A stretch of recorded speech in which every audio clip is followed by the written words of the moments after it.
Perkenalkan, nama saya adalah Fatur Rashid Ibrahim dengan NIM 0523759946. Pada kesempatan ini saya akan mengerjakan tugas 2 dari mata kuliah pemrograman berbasis perangkat bergerak. Untuk soalnya adalah kita harus membuat proyek yang dapat menampilkan data cuaca dari sebuah API online dengan alamat seperti ini. Kemudian API ini akan menampilkan data perakiraan cuaca di Jakarta termasuk temperatur per jamnya. Buat tampilan sederhana dengan ketentuan menampilkan data time dan juga temperatur dalam derajat Celcius. Desain tampilan mudah dibaca misalkan dalam bentuk list atau sederhana, tabel sederhana. Oke, kita lihat dulu untuk datanya kurang lebih seperti ini. Di sini ada beberapa informasi, tapi yang kita perlukan hanyalah yang bagian ini, time dan juga temperatur.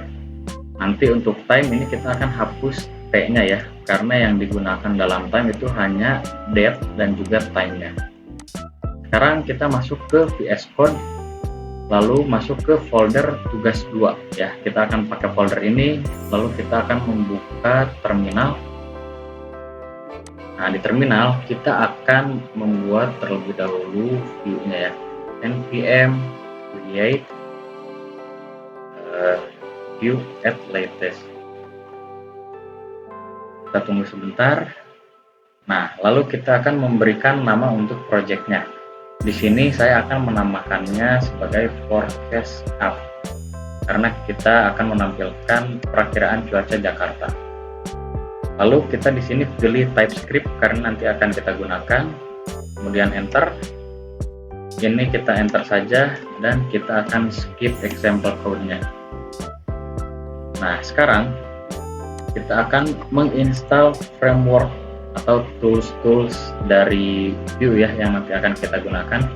Sebelumnya kita harus masuk dulu ke folder yang baru kita buat tadi. Nah, di sini kita akan ketik npm install lalu enter. Kita akan menunggu cukup lama di sini.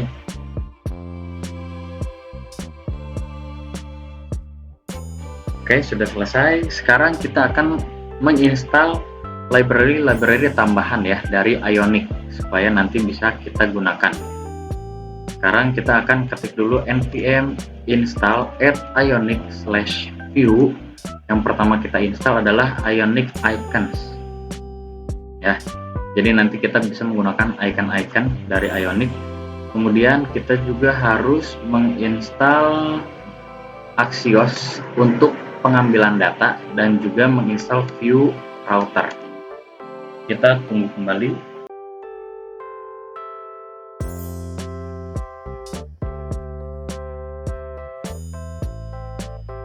Oke, sudah selesai. Nah, sekarang kita akan masuk ke main.ts. Main.ts adalah jantung dari aplikasi kita yang membuat aplikasi kita berjalan, yaitu create app ini. Kemudian di sini import app from AppView ini hanya mengimport AppView sebagai pusat dari aktivitas aplikasi kita. Kemudian create app.mount ini nanti merender aplikasi yang kita buat supaya bisa tampil di layar. Tapi untuk main.ts ini akan saya modifikasi menyesuaikan menggunakan CSS yang akan bisa diimplementasikan di proyek saya ini. Untuk mempercepat pengerjaan, di sini saya sudah menyiapkan coding yang sebelumnya telah saya buat. Tinggal di paste, kemudian save. Nah, jadi ini adalah CSS yang akan digunakan nanti di proyek saya. Berikutnya kita akan masuk ke Src juga. Namun kita membuat terlebih dahulu sebuah folder baru dengan nama services. Lalu di dalam services ini kita juga akan membuat folder yang namanya endpoint access, yang mana di dalamnya kita akan membuat sebuah file bernama index.ts. Jadi index.ts ini nantinya akan digunakan mostly untuk menarik data. dari API-nya. Menggunakan apa? Menggunakan Axios seperti ini. Nah, kenapa sih menggunakan Axios? Karena contoh di modul 8 itu pakai Axios, jadi saya juga menggunakan Axios untuk proyek ini. Berikutnya kita akan masuk ke app.view sebagai pusat dari aktivitas aplikasi kita. Kita juga akan copy paste dari sini.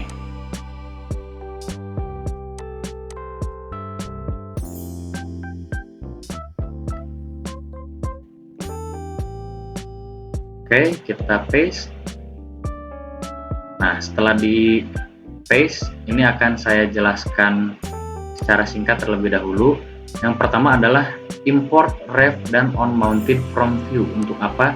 Jadi ref ini digunakan untuk membuat variabel data yang reaktif. Jadi dia otomatis mengupdate datanya nanti. OnMounted ini memastikan ketika halaman diakses, kita nggak perlu pencet apa-apa lagi. Nanti dari OnMounted ini akan secara otomatis menjalankan semua aktivitas dari aplikasi kita. Kemudian di bawahnya ini ada import beberapa library ya yang ada di Ionic yang nantinya bisa kita gunakan. Kemudian icon, dan ini service API untuk memanggil endpoint access. Kemudian kita masuk ke variabel data. Di sini kita membuat sebuah variabel bernama cuaca list yang mana akan diisi oleh jam, tanggal, dan juga suhu yang ada di data yang telah kita cek tadi ya, data Jakarta itu. Kemudian ada yang namanya loading. Nah, di sini ada tambahan dari saya. Ini hanya akal-akalan. Jadi ketika nanti kita nge-scroll, apalagi scrollnya sampai ke paling bawah, itu kan butuh waktu untuk nge-scroll lagi ke atas. Jadi di sini dia akan mendeteksi ketika kita sudah scroll lebih dari 300 px, maka akan muncul sebuah panah yang bisa kita pencet untuk apa? Untuk langsung kembali ke atas. Kemudian di bawahnya di sini ada variabel ambil data cuaca, bukan variabel ya, function, maaf. Nah, function ini berjalan secara asinkronus. Jadi dia nanti akan mengambil data lewat API ini menggunakan endpoint access, yang mana tadi ya di dalamnya itu ada Axios-nya. Kemudian dia akan akan mengambil data time dan juga temperatur.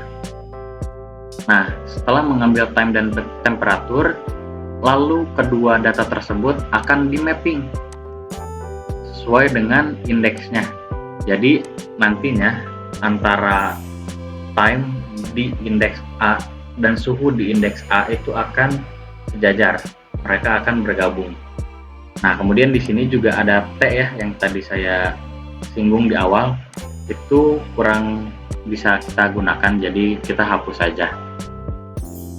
Kemudian di sini ada loading, dan kalau misalkan ternyata ada error, di sini ada error handlingnya. Nah, setelah selesai, lalu di sini ada onMounted dan ambil data cuaca yang tadi otomatis berjalan oleh onMounted. Dan di bawahnya ini adalah strukturnya yang menggunakan elemen-elemen Ionic. Jadi yang berbeda dengan ini HTML. Kalau HTML kan biasanya seperti H1 atau header gitu. Ini ada tulisan Ionnya, Ion header, Ion toolbar, kurang lebih seperti ini. Nah, untuk icon Sunny ini yang tadi kita import di atas, nantinya akan muncul di sebelah tulisan Jakarta. Oke, ini kurang lebih untuk strukturnya ya, dan ke bawahnya ini adalah stylingnya. Oke, sekarang kita akan coba untuk menjalankan aplikasinya dengan cara mengetik di terminal npm run dev.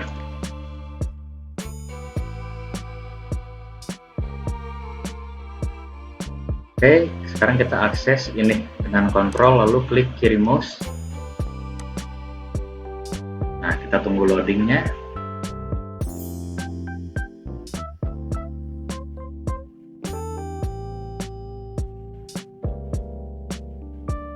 Nah ini ya, tadi ada tulisan mengambil data, itu dikerjakan oleh Axios. Kurang lebih seperti ini tampilannya. Jadi di atasnya ini ada tulisan perakiraan cuaca Jakarta, lalu nama saya yang membuatnya, dan di sini ada header waktu dan juga suhu. Jadi untuk di bulan 11 tanggal 29 tahun 2025 jam 00.00 itu suhunya 25,9, lalu jam 1 itu 27,6, dan kita juga bisa melihat perakiraan cuaca sampai ke Desember tanggal 5.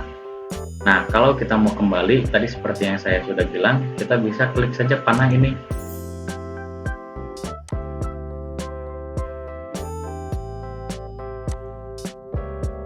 Kemudian di sini saya menambahkan sebuah variasi.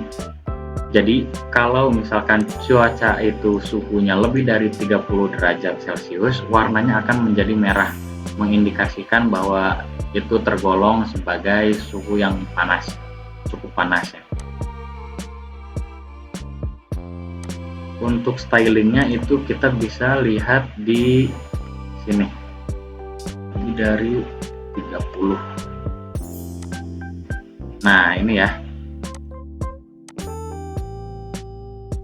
Jadi kalau lebih dari 30 maka warnanya adalah danger. Danger itu merah. Kalau tidak maka dark. Oke, kurang lebih seperti itu yang bisa saya sampaikan. Mohon maaf apabila terdapat kekurangan atau kesalahan. Terima kasih telah menyaksikan.